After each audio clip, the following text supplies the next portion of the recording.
De 1982 à 1988, 19 s'est fait l'écho de l'effervescence rock'n'roll créée par ces groupes qui, des USA à l'Australie en passant par l'Europe, ne se reconnaissaient pas dans la new wave ou la grosse cavalerie des charts.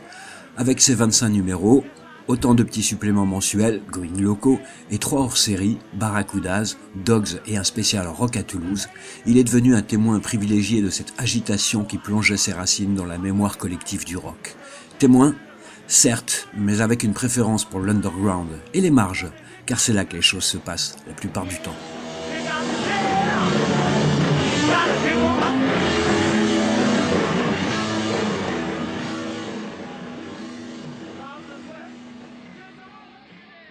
La naissance du fanzine est somme toute assez classique. Elle est motivée par l'envie de ne pas être de simples consommateurs de musique et, le temps d'embarquer des potes qui viennent du milieu des radios libres et des assauts de concerts, le numéro 1 prend forme en octobre 1982 avec les Dogs en couverture. Le patronyme est d'ailleurs le titre d'une de leurs chansons, issue du premier single sur Melody Massacre. Tout un symbole. Les Dogs ont ouvert la route à la scène rock'n'roll qui émerge en France. Au début, 19 ressemble à une auberge espagnole. On y trouve ce qu'on y amène. Il n'y a aucun projet précis, si ce n'est de parler de ces quelques groupes dont on ne trouve pas beaucoup de traces dans la presse. Mais l'idée du journal est plus excitante que la définition d'une ligne éditoriale. Tout est à construire. Des rencontres, quelques opportunités et sûrement une bonne étoile font que son identité s'affirme peu à peu.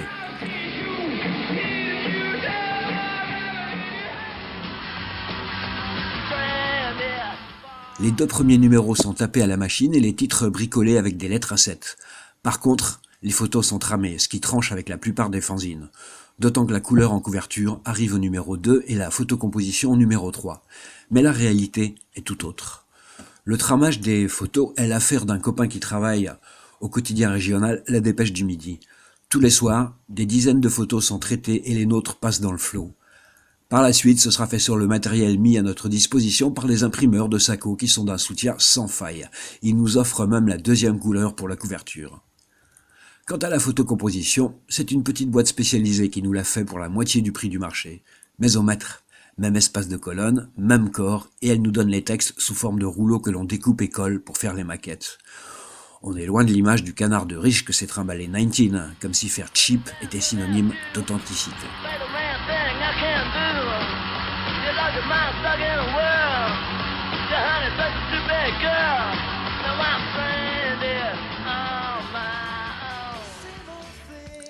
La politique rédactionnelle s'affine, ce qui implique naturellement des changements dans l'équipe.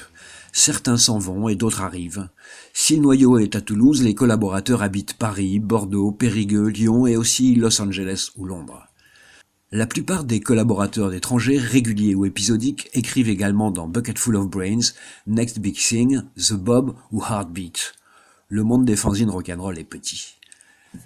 Les choix éditoriaux font que 19 se traîne très vite à l'eau de casserole. Il est trop ceci, trop cela, ou pas assez. Neo-60s, revival, élitiste, trop sectaire, trop sérieux, pas assez moderne, pas assez de street credibility, etc., etc.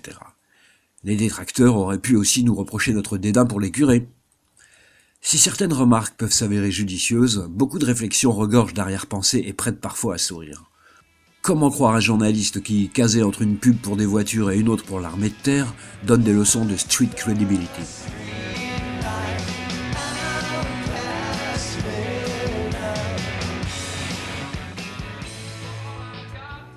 Au bout de 2 ans et demi, 19 rencontre un succès d'estime auprès d'un public qui y découvre des groupes délaissés par la presse officielle. Le tirage, de 600 exemplaires pour le numéro 1, passe à 1500 pour le numéro 14. Le nom commence à circuler hors des frontières, du moins dans le milieu rock'n'roll. Par insatisfaction chronique ou par ambition démesurée, germe l'idée de sortir davantage de numéros par an et, tant qu'à faire, d'augmenter le nombre d'exemplaires tirés. Ça paraît plausible et au printemps 1985, 19 devient mensuel avec un tirage de 10 000 exemplaires distribués par les très officiels NMPP dans les kiosques, tout en continuant le système de dépôt chez les disquaires et dans quelques librairies. Les Ramones, les Violentes Femmes et les Meteors font la couverture des 3 numéros que dure cette formule. En effet, l'aventure s'arrête au bout de 3 mois. Pas assez de pub pour tout financer, et surtout, d'autres écueils se présentent. Avoir oublié qu'une journée fait seulement 24 heures et, comme il est dit dans l'édito du dernier numéro, ne pas avoir senti que l'actualité passionnante n'est pas si riche pour qu'une échéance mensuelle ne signifie pas tôt ou tard concessions et routines. Les limites d'une activité qui demande beaucoup de temps sans pouvoir le rémunérer apparaissent, mais pour le moment, c'est le cadet de nos soucis.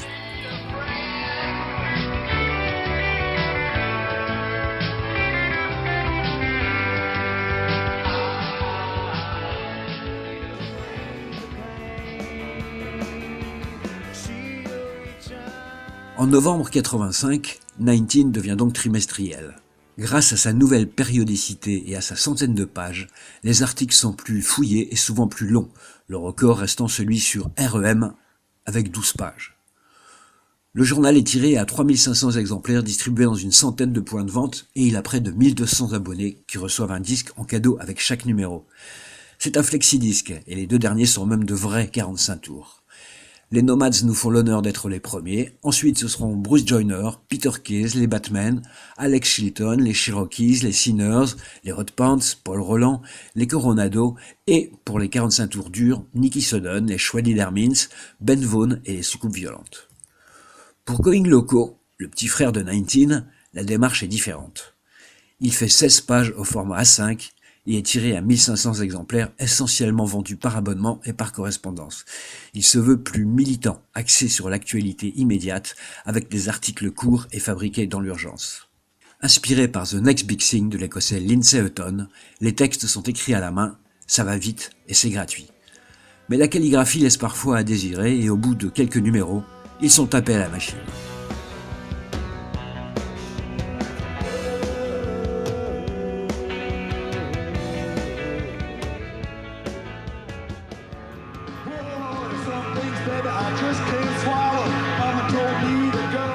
Le journal a une originalité, c'est le seul trimestriel à sortir 3 fois par an.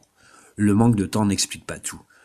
Mener de front un trimestriel avec lequel il y a du temps pour des articles fouillés et un mensuel pour réagir rapidement à l'actualité amenait le staff à virer schizo, sans compter la surcharge de travail. 19 cherche un second souffle et pense que ça peut venir par Going Loco. Un Going Loco entièrement remanié, 24 pages en format tabloïd et exclusivement consacré au rock français. Mais le projet restera à jamais dans les cartons. En effet, un des membres du triumvirat qui gère les affaires annonce qu'il veut prendre du recul, histoire de souffler un peu. Continuer sans lui n'est pas concevable et la conclusion s'impose alors d'elle-même. Il n'y aura plus de 19 ni de Going Loco. Malgré des coups durs et des doutes, 19 a toujours rebondi, mais là, c'est fini. Lassitude, incapacité à créer une équipe suffisamment costaude pour se répartir le boulot, conscience du risque de tourner en rond, les raisons sont multiples.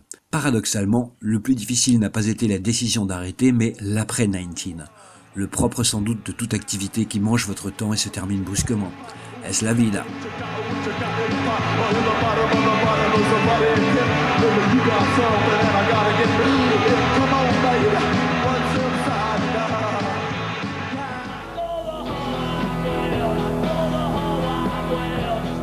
En février 88 sort le dernier numéro avec les Tugs en couverture et, au printemps 88, la décision devient officielle. La clé est mise sous la porte. En publiant un dernier Going Loco sous-titré The Day 19 Went Loco. Une sorte de testament pour ne pas finir l'histoire en queue de poisson et prendre congé des abonnés. Que reste-t-il de cette histoire ? 19 a certes été un météorite dans la presse rock, mais il laisse une poignée d'articles qui tiennent encore la route aujourd'hui. Les numéros du journal sont autant de pierres à polir pour les archéologues qui voudraient écrire sur le rock'n'roll des 80s. Une histoire qui gagnerait sûrement à être racontée, et qu'importe que cette effervescence semble avoir été un feu de paille ou les derniers soubresauts des décades précédentes. Elle, comme d'autres sur des terrains différents, a été une façon de comprendre le monde, d'agir sur lui et, parfois aussi, une façon de ne pas perdre sa vie à la gagner.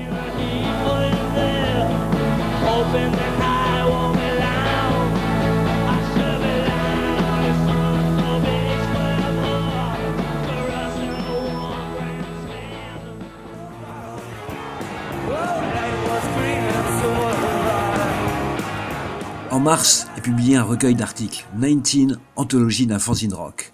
Derrière le côté hétéroclite de la sélection des articles se dessine une petite histoire du rock'n'roll, vue à travers le prisme de 19. Cette anthologie est une invitation à découvrir ou redécouvrir des oubliés, des laissés pour compte ou des allumés qui ont mené leur barque comme ils l'entendaient, quitte parfois à rester sur le bord de la route. Simples étoiles filantes ou références incontournables, ils font que le rock ne se réduit pas à une simple consommation de produits manufacturés ou à une quelconque hype. En annexe, on trouvera un bref historique du journal et son testament. L'un dans l'autre, ils donnent un éclairage sur le contexte dans lequel ont été écrits les articles.